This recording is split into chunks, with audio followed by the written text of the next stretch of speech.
hours, 7 p.m., on Monday, June 18, 2007. The store was open for business at the time, although no customers were present. There were 5 employees working in the showroom area and 1 in the workshop at the rear when the fire was discovered. The fire was reported by a passerby who observed smoke and flames at the rear of the building near the loading dock. The passerby called 911 on his cell phone to alert the fire department and then went into the store to alert the employees that their building was on fire. An attempt was made by an employee to extinguish the fire with an extinguisher. He reported that the fire was outside the loading dock. He failed to extinguish the fire and went inside to get another extinguisher. When he returned to the loading dock area, he was unable to enter the space due to heat and smoke.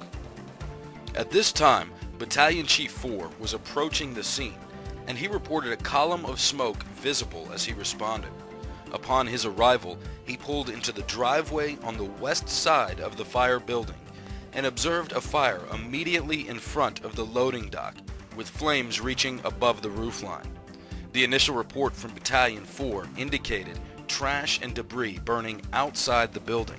A few seconds later, he added that the fire might have extended into the building. Around this time, Engine 11 was approaching the scene. Captain 11 heard the Battalion 4 report that the fire was behind the store. As a result, Engine 11 approached from Pebble Road, the road on the south side of the warehouse. Upon arrival, Captain 11 realized that the fire was between the warehouse and the main building and could not be accessed from Pebble Road. Engine 11 continued around the block to approach from Savannah Highway, approaching the fire from the west. At this time, Battalion Chief 4 backed his car out of the driveway to make room for an engine company to come in and attack the fire. The Assistant Chief arrived on scene and met Battalion Chief 4 near the northwest corner of the building. The 2 chief officers had a brief exchange at that location.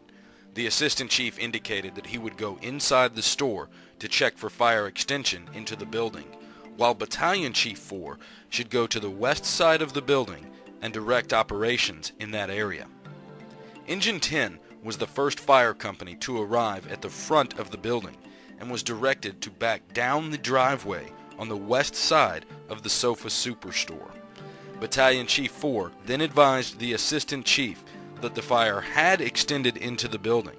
Flames were visible inside the loading dock through a large ventilation fan opening in the west wall.